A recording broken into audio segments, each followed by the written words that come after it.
On the morning of February 14, 1879, in a small farming hamlet of Sherry County, New York, three neighbors forced open the frozen door of a single-story clapboard house and found something that three separate physicians, two county coroners, and one professor of medicine from Albany would spend the rest of their lives refusing to explain. A woman of 26 years had been reduced from the shoulders downward to a fine grayish that held the exact shape of her body against the floorboards. Her head, her left forearm, and one stocking foot remained entirely untouched. The chair in which she had been sitting was barely scorched. The wooden floor beneath her carried a dark oval stain no larger than a serving platter, and not a single curtain, not a single book, and not the oil lamp 3 feet from her elbow had caught fire. Her name was Ruth Paine. And what happened to her inside that locked house during the coldest night of that winter was reported in 4 county newspapers, debated in at least 11 medical journals, and then within 18 months deliberately erased from every official record the county possessed. Before we continue with the story of Ruth Paine and the house on Cobble Hollow Road, if you are hearing this story, take a moment to subscribe to the channel and leave a comment telling us which state or which city you are listening from tonight. We want to know where our listeners are, because what you are about to hear was almost buried forever. And the people who tried to bury it had more reasons than you can imagine and more power than you would like to believe a handful of ordinary men could ever have possessed. To understand what happened to Ruth Paine, you first have to understand the place she lived in, because the place itself is a kind of character in this story, and without it nothing that followed would make any sense at all. Sherry County in the late 1870s was a patchwork of Dutch stone houses and Yankee clapboard farms tucked into the folded hills west of Albany, a country of long valleys and short tempers, where German Palatine families who had arrived 150 years earlier still spoke a rough low dialect at home and English only in church and at the market. The land was old for America. It had been settled before the Revolution, cleared of its oak and hickory by the grandfathers of the men now farming it, and in many places the stone walls that marked the edges of the pastures were already sinking back into the earth. The county seat was a sleepy town of shops, a courthouse, and a dairy exchange. But the hamlet where Ruth lived, a cluster of 7 houses and a Methodist chapel known locally as Cobble Hollow, was not even on most maps. It sat at the end of a wagon road that became impassable between December and March. And in the winter, the only way out was a sled track that cut north across the frozen brook toward the mill at Breakeben. Cobble Hollow was the kind of place where a family could vanish into the snow and nobody in the county offices would notice for a month, and where the people who lived there had long ago learned to prefer it that way. The winter of 1878 into 1879 was by every account kept at the time the worst winter in 40 years. The thermometer at the Breakeben post office recorded 28 degrees below zero on the night Ruth Paine died, and the snow had been falling off and on since the first week of November. The drifts against the north side of the chapel stood taller than a man, and the roof of the cowshed at the Keys farm had collapsed under their weight in early January. Children were not sent to the one-room school for weeks at a time. Old men died in their sleep and were stored wrapped in canvas in the cold parlors of their houses until the ground thawed enough to bury them. It was a winter that pressed down on the hamlet like the palm of a great hand, and the people who lived through it would speak of it decades later as if it had been a single long night from which no one fully woke. Ruth had come to Cobble Hollow 3 years earlier as a young bride. She was born Ruth Vosberg in the Mohawk Valley, the daughter of a Dutch Reformed minister who had died of consumption when she was 19, and she had taught school in Amsterdam, New York for 2 winters before she met Daniel Paine at a Grange Hall dance in the autumn of 1875. Her father had been a stern man, a preacher of the old predestinarian school, and he had taught Ruth to read Latin and Greek before she was 12. In the last 6 months of her life, Ruth Paine had changed. She had grown thinner. Her cheekbones, which had always been prominent, had become sharper, and there were dark hollows beneath her eyes that had not been there the previous summer. She had stopped wearing her wedding bonnet to church, replacing it with a plain black shawl drawn up over her head in the manner of a much older woman. She had been seen twice walking alone along the frozen brook at dusk in weather that no sensible woman should have been walking in, her arms wrapped tight around her body and her breath trailing white behind her in the cold air. And on 3 separate occasions, the woman who lived in the nearest house, a widow brewer of 62 years, who had buried 2 husbands and raised 5 sons, and who did not, by her own description, miss very much of what went on in the hamlet, had heard raised voices coming from the Paine farmhouse in the hours after midnight. Ruth's voice, the widow said, and Daniel's voice, and sometimes a third voice, a man's voice, that the widow did not at first recognize. The widow had on each of those 3 occasions stood at her own bedroom window in her nightgown and looked out across the snowy yard toward the Paine house. And she had seen on each occasion a single square of yellow light burning in the kitchen window, and she had seen on each occasion shadows moving across that light in a way that she would later describe as resembling a slow and terrible dance. And she had gone back to bed each time and pulled the quilt up around her shoulders and pretended each time that she had not heard anything at all. Because a widow of 62 in a hamlet of 7 houses does not interfere with what happens in another woman's kitchen in the middle of the night, even when the sounds coming through the winter air are sounds she does not want to hear. She would regret that silence. She would later tell Dr. Ten Eyck on the back porch of her own house on a July afternoon for every remaining day of her life. But regret, she would add in the same breath, was a poor kind of penance, and the Lord would judge her for what she had not done the same as he would judge the others for what they had. The morning of the 14th of February began for Daniel Paine at 3:45, when the cold woke him in the upstairs bedroom and he discovered that his wife was not in the bed beside him. This by itself was not unusual. Ruth had been sleeping poorly for weeks, and she had taken recently to going downstairs in the small hours of the night to sit by the kitchen stove and read. Daniel dressed in the dark, pulling on wool trousers over his long drawers, lacing the heavy boots he wore against the cold of the farmhouse floors, and he came down the narrow staircase with a kerosene lantern held out in front of him.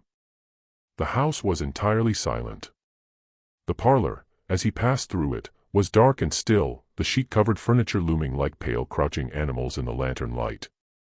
The kitchen door at the far end of the parlor was closed.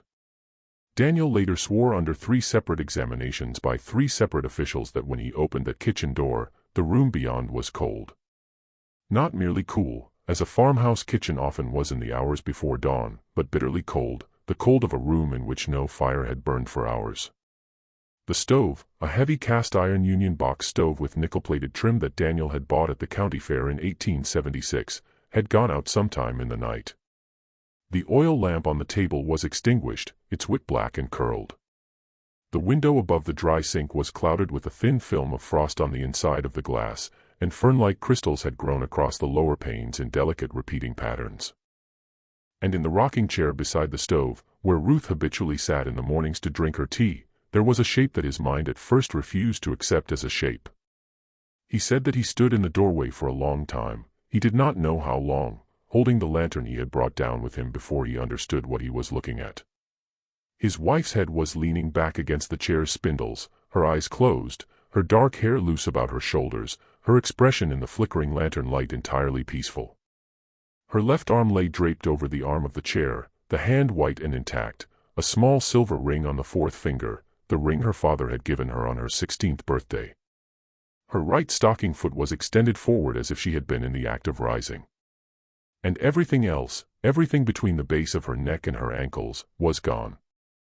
In its place, filling the seat of the rocking chair and spreading across the floorboards in a neat oval that measured, the coroner would later record, 31 inches by 19 inches, was a deposit of fine pale gray ash. The ash held at its center the unmistakable curve of a ribcage, the suggestion of a pelvis, the bent line of a femur. It was, Daniel said, as if his wife had been poured into the chair and the chair had kept the shape. He did not scream. He did not run. He stood, he said, for what felt like a very long time. And then he turned around, walked back through the front parlor, opened the front door, and walked the 3/4 of a mile through the knee-deep snow to the house of Widow Brewer, and asked her in a voice she described as utterly calm if she would be so good as to come and look at something.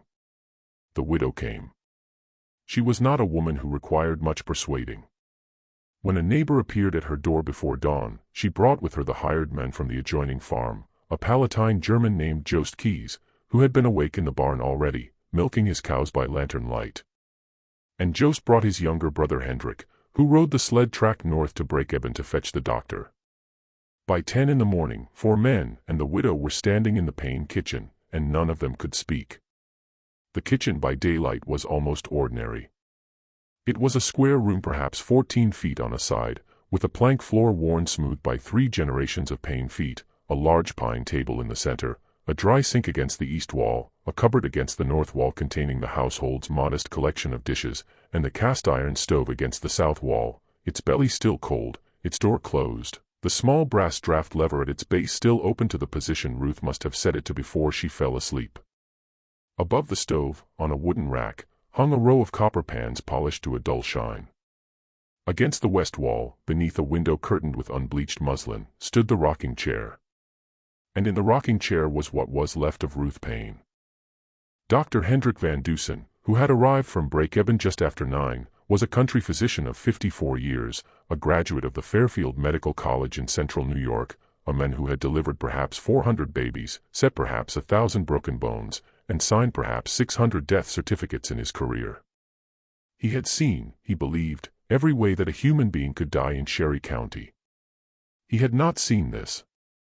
The stove, he would note in his report that afternoon in careful pencil, was stone cold to the touch. He laid his hand flat on the top of it for a full minute to be certain. The floor around the oval of ash was unburned. The wooden arms of the rocking chair were scorched only where they would have been in contact with the body, and the scorching was shallow, not more than 1/8 of an inch deep, as if someone had passed a hot iron lightly over the wood and then taken it away. The curtain at the window, 2 feet from the chair, was intact. A stack of kindling in the wood box beside the stove, 3 feet from the chair, was intact. A folded copy of the previous week's Sherry Republican on the table 4 feet from the chair was intact. The doctor was able to read the headline about a proposed extension of the railroad to Cobleskill without turning the paper over. And Ruth Paine's head, hair, face, and eyelashes were, the doctor wrote in the careful hand of a man trying very hard not to commit himself to any conclusion he could not defend, perfectly preserved, as if she had fallen asleep in her chair and never woken up. There was no grimace of pain. There was no soot on her cheeks. The small silver cross she wore on a chain around her neck had fallen back into the neckline of her nightdress, what was left of it, though the chain was intact and bright. The temperature required to reduce a human torso to calcined ash is not a matter of medical opinion. It is a matter of physics. A cremation furnace in the year 1879 operated at a minimum of 1,400 degrees Fahrenheit and required between 2 and 3 hours of sustained directed heat to reduce a body to the condition in which Ruth Paine had been found. No fire of that intensity could have burned within 3 feet of unscorched wood. No fire of that duration could have left her face and hair untouched. And no fire known to medical science in the winter of 1879 could have confined itself so precisely to the soft tissue of a single human trunk. The doctor closed his notebook. The widow crossed herself in the Catholic manner, though she was a lifelong Methodist, and only afterwards realized that she had done it. Jost Keyes, who had fought at Gettysburg as a boy of 19 and had seen men burned in the aftermath of that battle, walked outside into the snow and was sick against the side of the barn. And when he came back inside, his face was gray and he did not meet anyone's eye. There was a discussion that afternoon among the men in the kitchen. Dr. Van Dusen wanted to send for the county sheriff. Jost Keyes, whose English was rough but whose judgment was sound, agreed. Daniel Paine, sitting on a stool in the corner of the kitchen with his hands folded between his knees and his eyes fixed on the floor, said quietly that he did not want his wife's body, what was left of her, to become a public spectacle. He said she had been a modest woman, that she would not have wanted to be stared at. He said in the same quiet voice that he believed the affliction that had taken her was an affliction of a nature, a medical accident of a rare and terrible kind, and that the proper authority to consult was not the sheriff but the coroner, and that the coroner could make his determination without the presence of curious neighbors. Dr. Van Dusen, who had watched Daniel closely through this speech, later wrote in a private letter to a colleague in Utica that he had never in 30 years of country practice seen a recently widowed man speak about his wife's remains with such precise and premeditated calm, and that if he had been a man of suspicious temperament, he might have taken that calm itself as a kind of evidence. But he was not a man of suspicious temperament. He was a tired country doctor in the middle of the hardest winter of his life, standing in a kitchen where something impossible had happened, and he did what tired country doctors in such circumstances usually do. He accepted the husband's wishes. He sent Hendrik Keyes north again on the sled track, not for the sheriff, but for the coroner. And he sat with Daniel and the widow and Jost in the front parlor of the Paine farmhouse, with the kitchen door closed and a sheet draped over the rocking chair, until the coroner arrived late that evening, by which time the ash had begun in the dry cold air of the kitchen to sift very slightly through the cracks between the floorboards. In the weeks that followed, The story of what had happened in the Paine kitchen spread through Sherry County the way cold spreads through a stone wall, slowly and from every direction at once. The Sherry Republican ran a short notice on the 16th of February, describing the death as a sudden misfortune of unexplained cause and expressing the condolences of the community to Deacon Paine. The Cobble-Skill Index 3 days later described it as a probable apoplexy followed by accidental fire, which was the diagnosis that Dr. Van Dusen had settled on after 2 sleepless nights and which he himself did not believe. The Albany Argus, which had a correspondent in the county seat and which was willing to risk a little sensationalism, printed a longer piece on the 22nd of February in which the word combustion appeared for the first time, qualified carefully by the adjective spontaneous. The piece was reprinted in edited form in 3 other regional papers over the following week. The story might have ended there, filed away as a curiosity in the back pages of a county paper, if it had not been for a physician from Albany named Dr. Cornelis Teneyck, who read the Argus piece over his breakfast coffee on the morning of the 23rd of February, and by that same evening was on the train west with a leather satchel full of instruments and an unshakable conviction that he had just been handed the case that would make his career. Dr. Teneyck was 44 years old, a professor of forensic medicine at the Albany Medical College, and a man whose professional ambition was matched only by his contempt for country doctors. He had in the course of his career published 7 papers on unusual modes of death, including a widely cited study of accidental poisonings among factory workers in Troy and a controversial monograph on the subject of asphyxiation in infants of the urban poor. He had been waiting for more than a decade for a specimen of what the medical literature of the time referred to as preternatural human combustion. There had been, by the count of the medical journals of 1879, some 30 documented cases in Europe and North America across the preceding century, almost all of them involving elderly women, heavy drinkers, and confined spaces. The case of the Countess Cornelia Bandy of Cesena in 1731 was the canonical reference cited in every medical textbook. Ruth Paine at 26 years old, a teetotaler and a woman in visibly good health only days before her death, did not fit the pattern. That, for Dr. Teneyck, was precisely the point. He arrived in Cobble Hollow on the morning of the 25th of February, 11 days after Ruth's death. He traveled from the Breakeben station by hired sleigh wrapped in a bearskin robe, his satchel at his feet, and he would later describe the approach to the hamlet as the strangest visual impression of his adult life. The snow had begun again during the night. The 7 houses of Cobble Hollow stood in a rough line along the frozen brook, their dark roofs frosted white, their chimneys smoking in thin gray plumes. And beyond them the hills rose in a series of long pale folds under a sky the color of slate. There was no sound except the creak of the sleigh runners and the breath of the horse. Not a dog barked, not a child shouted. The hamlet looked, he wrote, like an engraving from a German fairy tale, the kind in which something terrible has just happened inside one of the small tidy houses, and no one has yet noticed. He was met at the door of the Paine farmhouse by Daniel, who had not, as far as anyone in the hamlet could tell, wept once in the intervening 11 days. Daniel was a tall man, 6 feet and some inches, with the long slightly stooped frame of a man who had spent most of his adult life bending over plows and fence rails. His hair was sandy brown, thinning at the crown, combed severely back from a high forehead. His eyes were pale blue and widely set, and they had in them, Dr. Teneyck noted in his first diary entry about the case, the particular flat quality of eyes that had stopped expecting anything.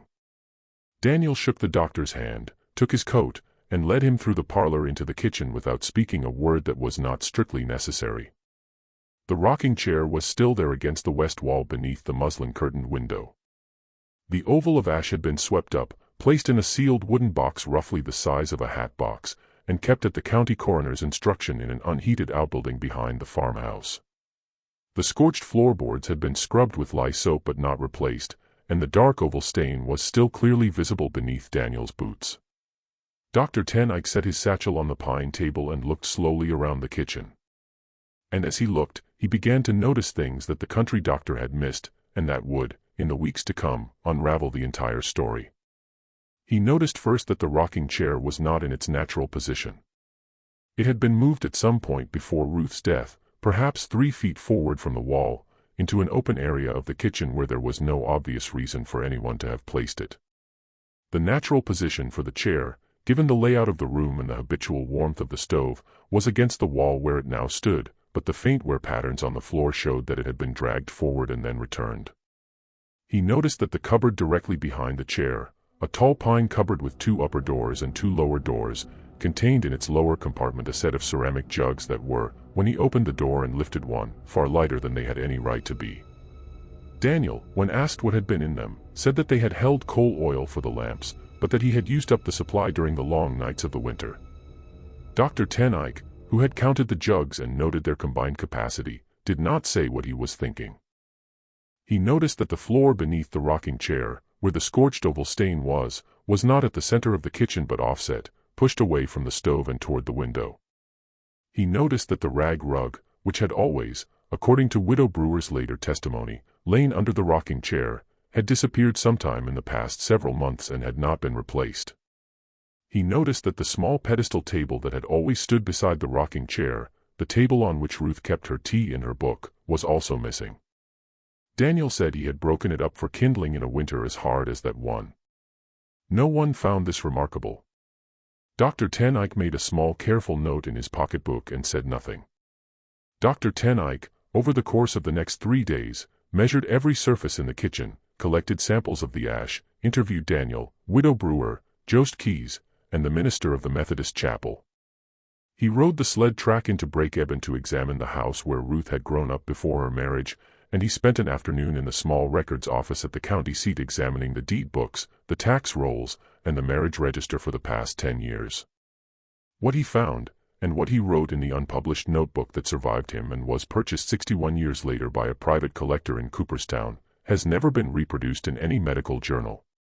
The notebook runs to 187 pages in Drive Ten Eyck's cramped educated hand, and it contains among many other things 3 observations that he would eventually come to see as the 3 pillars on which the entire case rested. The first observation, recorded on the 2nd day of his stay, was that Ruth Paine had in the final month of her life purchased from the general store in Breakeben a total of 19 gallons of coal oil, a kerosene-based lamp fuel widely used in rural New York at the time. 19 gallons was an amount far in excess of what the Paine household could have consumed for lighting in that period. A normal farmhouse of the region, with 3 or 4 lamps in regular use, consumed perhaps 2 gallons a month in the winter. The Paine household had only 2 lamps. Daniel, when pressed, could not account for the discrepancy. He said his wife had been responsible for household purchases. He said he had not noticed. He said she had once mentioned to him a plan to varnish certain pieces of furniture in the spring, and he supposed the oil might have been intended for that. Dr. Ten Eyck in the margin of his notebook beside this entry wrote a single word, implausible. The second observation, recorded on the 3rd day, was that Ruth had been observed by at least 2 separate witnesses wearing a corset of a new style recently advertised in Godey's Lady's Book, a garment whose stays were reinforced with a paste of calcium phosphate and animal fat, a substance which Dr. Ten Eyck noted in careful Latin was highly susceptible to the formation of phosphorus compounds under conditions of prolonged body heat. The corset had been a gift, Widow Brewer said. Ruth had shown it to her in October, laid out in its box with a ribbon around it, and had said in a voice the widow remembered as unusually quiet that it had come from a gentleman admirer of many years ago who had sent it to her as a token of continued friendship. The widow had not asked who the gentleman was. She had seen Ruth wear the corset on several occasions afterward under a black wool dress that Ruth had taken to wearing in the evenings when she expected no visitors. And the third observation, the one that Dr. Ten Eyck underlined twice and then in a different ink and apparently at a much later date circled 3 times, was this: Ruth Paine was at the time of her death in the early weeks of a pregnancy.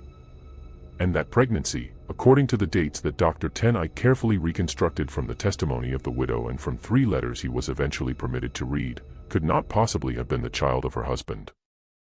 If this story is already making you think twice about what people in small towns can hide, take a moment to like this video and let us know in the comments what you think happened in that kitchen. Because the records we are about to discuss were sealed for a reason. And what Dr. Ten Eyck learned next is why that seal was put in place, and why no one in Cobble Hollow or in Albany ever spoke Ruth Paine's name again in any public setting for the remainder of the century. Dr. Ten Eyck returned to Albany on the 28th of February and began, with the methodical patience of a man who had waited his whole career for exactly this, to assemble the rest of the story. He wrote letters to every address in the bundle of correspondence Daniel had grudgingly allowed him to examine. He interviewed over the course of the next 4 months every person in the Mohawk Valley who had known Ruth Vosburgh before her marriage. He traveled twice to New York City to consult with a colleague at the Bellevue Hospital Medical College on the chemistry of slow combustion. He spent a week in the Public Records Office of Albany County. He sent a young assistant to copy out from the dusty ledgers of a small printing shop on State Street every name that could be recovered from the account books of a certain quarterly publication that had been printed there between 1870 and 1875. And by the end of the summer of 1879, he had constructed a picture of Ruth Paine's life that was to anyone who had known only the quiet minister's daughter and dutiful farmer's wife of Cobble Hollow almost entirely unrecognizable. Ruth Vosburgh before her marriage had been a member of a small and discreet society in Albany that met in the back rooms of that same printing shop on State Street, and that described itself in the letters Dr. Ten Eyck was permitted to copy as a circle for the advancement of rational womanhood. The circle was composed of teachers, a handful of unmarried daughters of merchant families, 2 journalists, and 1 physician, a woman named Dr. Harriet DeForest who had taken her medical degree in Geneva, Switzerland some 20 years earlier and who practiced without a license from the state of New York in a consulting room above a milliner's shop on Broadway. The circle read the works of Frances Wright and Margaret Fuller. They corresponded with a similar society in Boston and with a smaller group in Rochester associated with the memory of the suffragist movement. They produced on a small hand press in the back room of the printing shop a quarterly pamphlet called The Reason Voice, of which no complete run survives in any public library.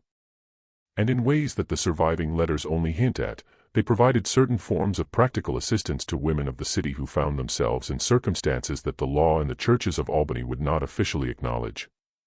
What exactly those forms of assistance were, Dr. Ten Eyck was careful not to set down in writing even in his private notebook. But from the pattern of the letters, and from the particular professional credentials of Dr. DeForest, and from the fact that 3 of the women named in the account books of the printing shop had died in the intervening years under circumstances that were officially recorded as female complaints, any reader of the notebook who understands the medical realities of the 1870s can draw his own conclusions. Ruth had left this society abruptly and without explanation in the autumn of 1875, almost within weeks of meeting Daniel Paine at the Grange Hall dance. She had, Dr. Ten Eyck came to believe, left because she had been seen at a meeting of the circle by a man who had recognized her and who had threatened in some manner that the surviving letters do not make entirely explicit to expose her. Who that man was, Dr. Ten Eyck could not at first determine. But one of the letters he obtained, written to Ruth by Dr. DeForest in November of 1878, 3 months before Ruth's death, contained a single sentence that would eventually lead him to the answer. The sentence read in its entirety, "I fear, dear Ruth, that the gentleman from Cobble Hollow has not forgotten you. And if he should come to the house on Broadway again, I cannot promise that I will be able to send him away a second time." And the gentleman from Cobble Hollow was not Daniel Paine. Daniel Paine, at the time the letter was written, had never been to Albany in his life.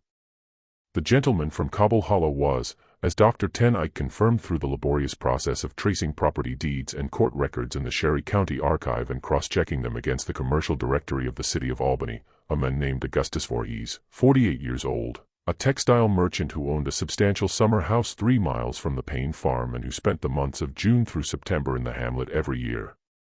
Augustus Voorhees was a man of considerable local reputation. He was the 3rd generation of a Dutch mercantile family that had been trading wool and cotton out of Albany since before the War of 1812. He was a member of the Albany Chamber of Commerce, a trustee of 2 banks, a communicant of the Second Reformed Church, and the owner of a 4-story brick house on Washington Avenue in the better part of the city. He was married to a woman of fragile health who rarely left the Washington Avenue house. And he had 3 grown daughters, all of whom were married to respectable men. He was, by every measurable standard of the 1870s, a man of unblemished public character. He was also, and this was the detail that made Dr. Ten Eyck set down his pen and sit for a long time staring out the window of his study in Albany on the evening of the 2nd of July 1879, the uncle of Daniel Paine's first wife. He was the man who had introduced Daniel to his first wife 12 years earlier at a family picnic at his summer house in Cobble Hollow. He was the man who had paid out of his own pocket for the carved marble headstone that stood in the Cobble Hollow churchyard over the grave of that first wife.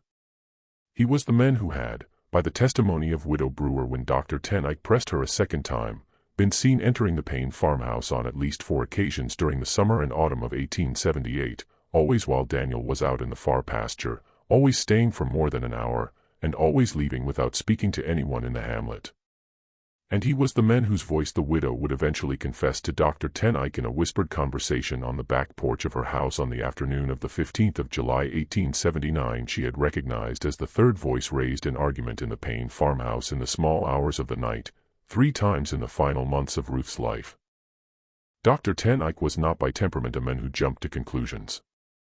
He spent the autumn of 1879 assembling what he had learned into a careful scientific monograph, intending to present it before the Albany Academy of Medicine in January of the following year.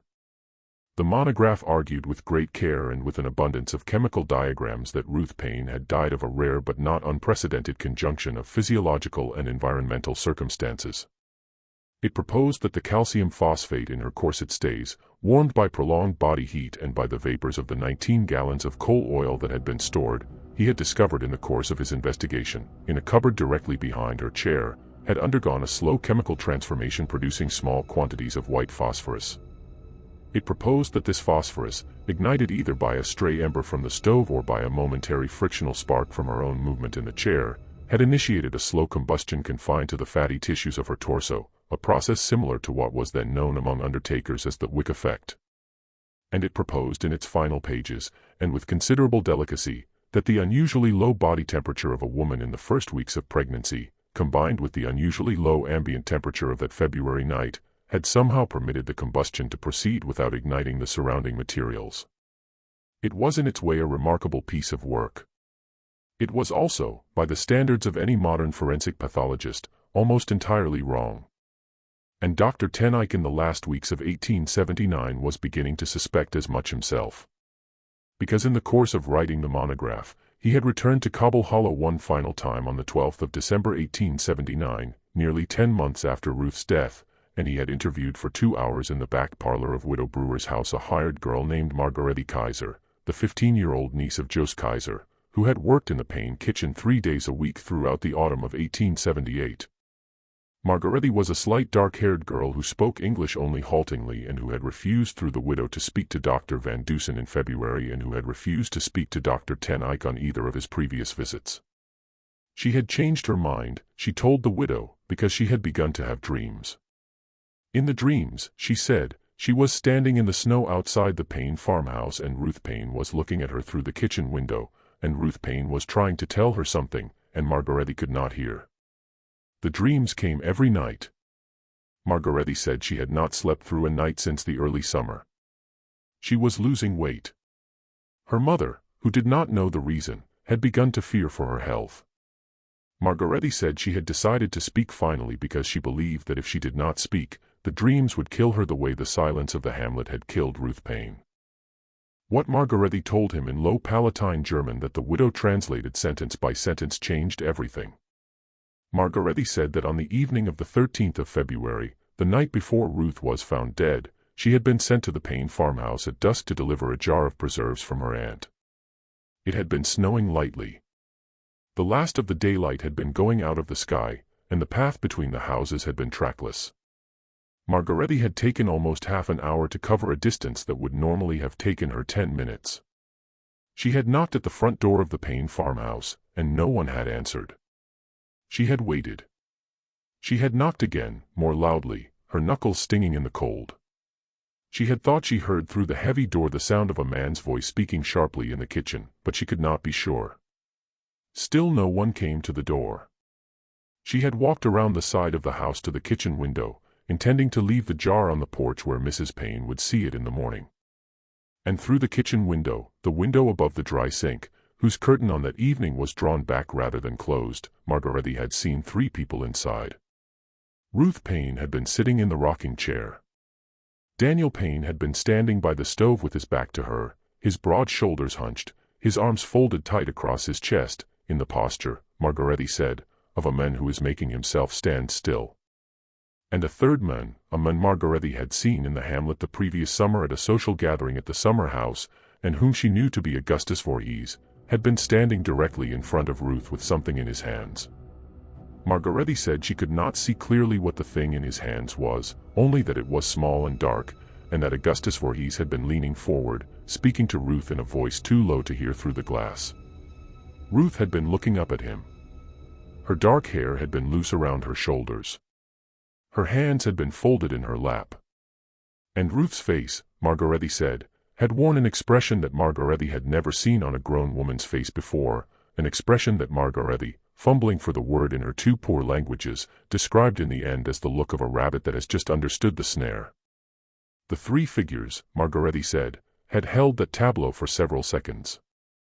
Then Augustus Voorhees had reached out with one hand and taken hold of Ruth's wrist, and Ruth had not pulled away, and Daniel had not turned around. Then Augustus Voorhees had spoken a single word, Margaretti thought, in a harder and louder voice than before, though the glass had muffled it, and Ruth had nodded once and had closed her eyes. Margaretti had run back to her aunt's house without leaving the preserves. The jar was later found frozen solid in a snowdrift at the edge of the Paine property where Margaretti had dropped it in her flight. She said she had not told anyone, not even her aunt, because Augustus Voorhees had once given her father a loan during a bad harvest year that her father had not yet repaid, and because a girl of 15 in Cobble Hollow in 1878 did not accuse a wealthy merchant from Albany of anything. She said she was telling him now, the doctor from the city, because she could not sleep, and because the face she had seen through the kitchen window had become the face she saw behind her own eyelids every night. And because she believed, though she could not prove it and did not expect the doctor to believe her, that whatever had happened in that kitchen after she ran away had not been an accident and had not been a natural thing and had not been anything that the chemistry in the doctor's books would ever be able to explain. Just when we thought we'd understood what happened to Ruth Paine, the horror in Cobble Hollow begins to take a different shape entirely. If this story is holding you in its grip, share this video with someone who loves the darker corners of American history. Hit that like button to support what we do here, and subscribe to the channel so you never miss a story like this one. Let us follow Dr. Ten Eyck into the last act of this tragedy, because what he did with what Margaretti told him is perhaps the most disturbing part of the entire case, and the part that for more than a century no one was willing to put on the public record. Dr. Ten Eyck returned to Albany on the evening of the 14th of December 1879, carrying in his satchel the notes of his interview with Margaretti Kaiser and a small muslin bag containing a sample of the ash that had been swept from the floor of the Paine kitchen 10 months before. He went directly not to his house on Elk Street, where his wife was waiting with a late supper, but to his laboratory on the second floor of the medical college. And working through the night by the light of 2 gas burners, he performed a series of chemical tests on the ash that he had not had the opportunity, or perhaps the motivation, to perform before. He tested for the presence of standard combustion residues. He tested for the specific compounds that would be expected from the wick effect theory. He tested, on a hunch that he would afterward be unable to explain, for compounds associated with industrial and military accelerants. What he found by 3 in the morning of the 15th of December was this: the ash contained, in quantities that could not plausibly be accounted for by the combustion of human tissue alone, measurable traces of potassium nitrate, sulfur, and fine charcoal, the 3 ingredients in the precise proportions that Dr. Ten Eyck's tests revealed of black powder. Not the residue of black powder that had been fired in the manner of a firearm or a charge, but the residue of black powder that had been burned slowly in the open under controlled conditions, in the manner an apothecary or a pyrotechnist might burn it to produce a specific chemical effect or a specific quantity of directed heat. Dr. Ten Eyck sat at his laboratory bench for a long time that night. He put out the gas burners one after the other and sat in the dark. And the first gray light of morning found him still sitting there, his hands folded on the bench in front of him. He understood now what had been done to Ruth Paine. He understood that the heat required to reduce her torso to ash in the manner he had observed in the time available without igniting the surrounding room could only have been produced by a deliberate and expert application of a slow-burning accelerant packed in and around her body, probably while she was unconscious or restrained, and ignited in a manner that directed the heat inward rather than outward. He understood that the wick effect his monograph was about to defend had been a red herring, almost certainly planted deliberately through the calcium phosphate corset and the 19 gallons of coal oil by someone who understood enough of contemporary medical theory to know what investigators would look for and what they would accept as an explanation. He understood that the agent of combustion had been human, not natural. He understood that the work had required a knowledge of chemistry of a kind that a country farmer of Daniel Paine's education could not have possessed, but that a textile merchant who bought and sold dyestuffs, bleaching agents, and industrial accelerants across 3 states, a man like Augustus Voorhees, could have acquired without any great difficulty. And he understood finally, and with a kind of cold clarity that made him put down his pen and walk out into the snow on State Street at 4 in the morning, that what he had been investigating for the past 10 months was not a case of preternatural combustion at all. It was a murder, executed with extraordinary care, disguised as a wonder of science in order to ensure that no one would ever look for a murderer. He walked that morning from the medical college all the way home to his house on Elk Street, a distance of nearly 2 miles through streets that were empty except for the milkman's wagon and a few lamplighters extinguishing the last of the gas lamps. He did not feel the cold. His mind was working through a series of problems whose dimensions he was only beginning to understand. If he made the finding public, what would happen to Ruth Paine's memory? Whose affair and pregnancy would become the central fact of the story, and whose killers might well escape prosecution on a technicality of evidence? If he went to the sheriff of Schoharie County, whom would the sheriff in fact investigate in a county where Augustus Voorhees was a political donor of long standing and a personal friend of 2 sitting judges? If he wrote to the district attorney in Albany with the evidence, the ash, the notebook, the letters of Dr. DeForest, would he be believed? A medical professor pursuing a private theory against a trustee of 2 banks.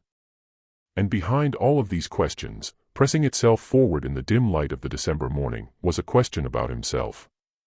Dr. Cornelis ten Eyck was 44 years old. His career had until this case been solid but not brilliant. He had wanted the Albany Medical College chair of forensic medicine for a decade and had been passed over twice in favor of younger men with better connections. He had 3 children in school whose fees strained his resources. He had an ailing mother in Schenectady whose care he was quietly paying for. He was a man with a family, a reputation, and a mortgage. And he was about to attempt to bring a criminal prosecution against a man who could, with a single letter on the right stationery, destroy every one of those things without leaving any visible fingerprints. And what Dr. ten Eyck did next is the part of this story that has been debated by the few scholars who have ever known enough about the case to debate anything for nearly a century and a half. He did not go to the sheriff of Schoharie County. He did not publish his findings. He did not, as far as any record shows, speak of them to another living soul, not to his wife, not to his colleagues at the medical college, not to the young assistant who had helped him prepare the chemical tests and who would afterward be sent away on an unexpected teaching assignment in Binghamton. What he did, on the morning of the 17th of December 1879, was write a letter to Augustus Voorhees at his residence in Cobble Hollow. The letter itself has not survived, though Dr. ten Eyck made reference to it obliquely and in a single line of his notebook dated the 17th of December. The line reads only, "Letter sent to A.V. at the Hamlet." Certain matters laid before him in confidence. Response awaited. But the reply that Augustus Voorhees wrote 3 days later, on the 20th of December, on heavy cream letterhead from the Voorhees Textile Company of Albany, was found folded carefully into the back of Dr. ten Eyck's private notebook 61 years later when the notebook was purchased at auction. The reply is 11 lines long. It thanks Dr. ten Eyck for his discretion. It expresses confidence that the doctor understands the painful necessity of certain private arrangements in cases where the reputations of families, the stability of communities, and the honor of the deceased herself are at stake. It promises, in language so courteous that it takes a moment to understand what it is promising, that Dr. ten Eyck's advancement within the medical profession of the state of New York will henceforth be assured. It mentions, as if in passing and almost as an afterthought, that a vacancy has recently opened on the Board of Trustees of the Albany Medical College, and that the board has been considering candidates of suitable distinction, and that the writer's own modest influence with 2 of the sitting trustees would, should the doctor find himself inclined to accept such a position, be placed entirely at the doctor's disposal. And it closes with the warm regards and high esteem of a loyal friend who looks forward sincerely to their next meeting. Dr. ten Eyck did not attend the meeting of the Albany Academy of Medicine in January of 1880. He did not deliver his monograph. He withdrew the paper from the program without explanation, citing in the brief note he sent to the Academy secretary unforeseen circumstances of a personal nature. He filed his notes, folded the letter into the back of his notebook, placed the notebook in a locked drawer of his desk, and in the course of the following year was quietly appointed to the Board of Trustees of the Albany Medical College. He served on that board for 22 years. He published 4 more papers on unusual modes of death, none of them concerning the case of Ruth Paine. He died of a stroke in the spring of 1910 at the age of 66 in his armchair in his study in Albany, with the evening edition of the newspaper folded across his knees. The notebook was found by his granddaughter, a schoolteacher named Elizabeth Ten Eyck, in the bottom of a cedar trunk in the attic of the 10-acre family home on Elk Street in the summer of 1940, during the emptying of the house after her own father's death. She read it through in a single afternoon, sitting on an overturned box in the dusty heat of the attic. She did not speak of it to her brothers. She sold it 3 months later to a private collector in Cooperstown for the sum of $75. The collector who bought it was, as it happens, a distant cousin of the Voorhees family of Albany. And the notebook has been in the collection of his descendants ever since. The records of the Ruth Paine case, the ones that should have been filed in the Sherry County Courthouse, the ones that should have included the coroner's report and the physician's affidavit and the deposition of Daniel Paine and the brief sworn statement that Jost Keys had given 2 days after the body was discovered, do not exist. They did exist once. Dr. Ten Eyck himself cites them in his notebook with specific file numbers and specific dates. But in the summer of 1880, 6 months after Dr. Ten Eyck received his appointment to the Medical College Board, the Sherry County Courthouse suffered a small fire in its basement archive. The fire was contained to a single storage room. It was attributed in the brief report of the county fire marshal to a defective kerosene lamp that had been left burning overnight in a corridor outside the archive. It destroyed, according to the brief notice published in the Sherry Republican on the 9th of August 1880, a quantity of miscellaneous papers of no great consequence. The papers included, among others, the entire coroner's file for the month of February 1879. They also included the entire docket of property transactions involving the Voorhees family for the years 1877 through 1879, the marriage register for the Cobble Hollow Methodist Chapel for the same period, and the complete run of local tax assessments on the Paine farm for the 5 years preceding Ruth's death. No other records in the archive were damaged. The defective kerosene lamp, which was extensively mentioned in the fire marshal's report, was never produced as evidence, and the corridor in which it had supposedly been left burning was never, according to the testimony of the courthouse janitor who read the marshal's report 3 years later and shook his head at it, a corridor in which any lamp was ever kept. Daniel Paine sold the farm in the autumn of 1880 to a buyer who paid considerably above the market rate and who was represented in the transaction by a law firm with offices on Washington Avenue in Albany. The firm had represented the Voorhees Textile Company in matters of incorporation and taxation for the previous 15 years. Daniel moved to a small town in western Pennsylvania called Mercer, where he remarried 2 years later, fathered 3 children, and lived out the remainder of his life as a respected elder of a Presbyterian congregation. He died in 1914 at the age of 70. His obituary, printed in the local paper, mentioned a first wife who had died tragically in a house fire in New York State, and it did not mention her name. His second wife, according to the recollection of a granddaughter interviewed by a folklorist in 1968, said only that Daniel had been a good husband but a silent one, and that in the last years of his life he had taken to sitting up in the kitchen of their house in Mercer until 2 or 3 in the morning alone with a single lamp burning, looking at nothing.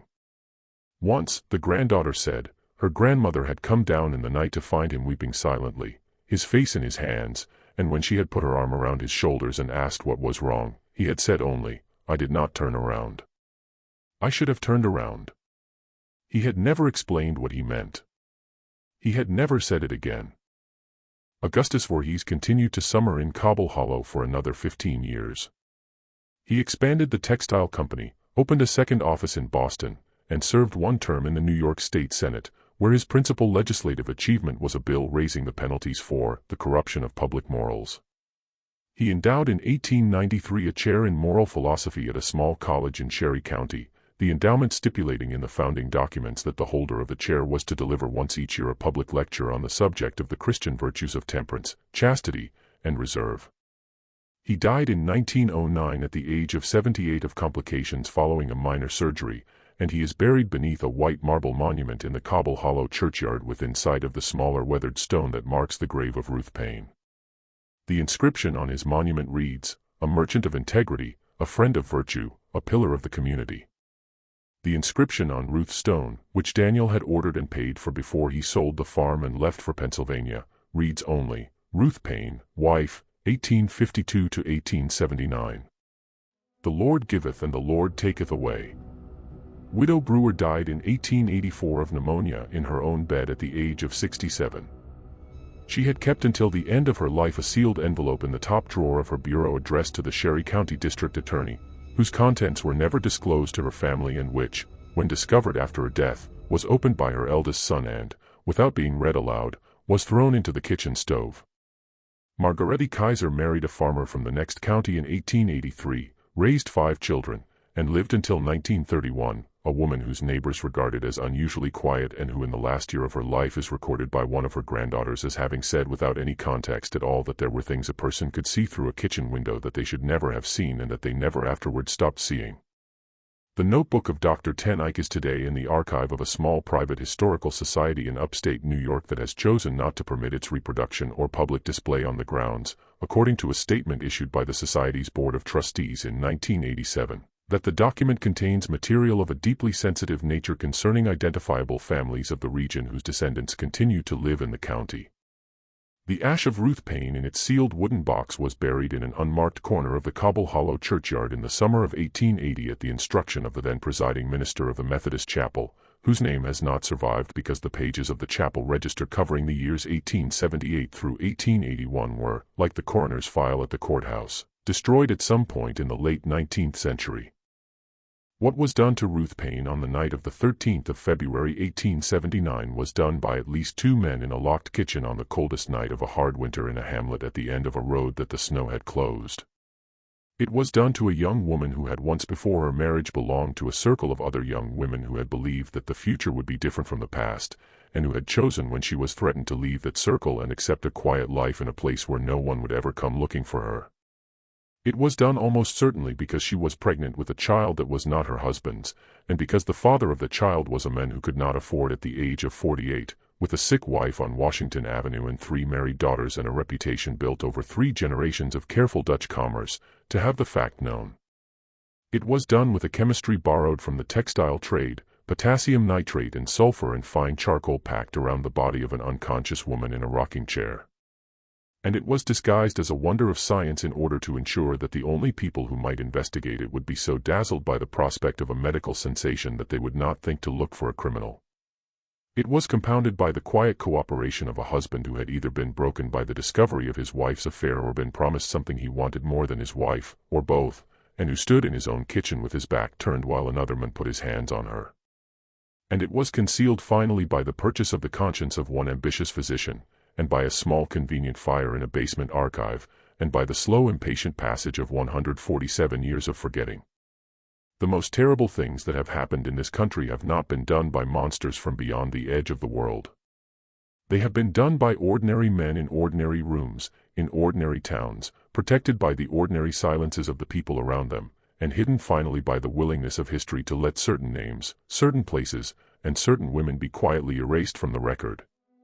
Science cannot explain what happened to Ruth Paine, not because what happened to her was outside the laws of nature, but because the science of her time was used deliberately and with great skill to cover the tracks of what had been done to her. The men who killed her understood chemistry better than the doctor who tried to save her memory. The men who protected them understood the price of a conscience better than the men whose consciences were for sale. And the community around them understood with the terrible practical wisdom of small places that there are questions it is better for everyone concerned never to ask aloud. What do you think of this story? Do you believe everything has truly been revealed? Or do you think there are still details, still names, still letters in trunks and journals and cedar boxes, waiting to be found in some attic in upstate New York by some granddaughter who will this time refuse to sell? Leave your comment below.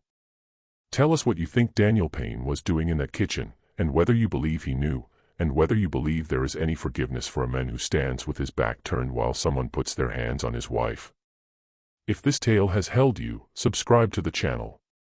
Turn on the notification bell so you never miss what we uncover next. And share this video with someone who understands that the darkest history is not the history we were taught in school, but the history that someone somewhere once went to very great trouble to ensure we would never hear. See you in the next video.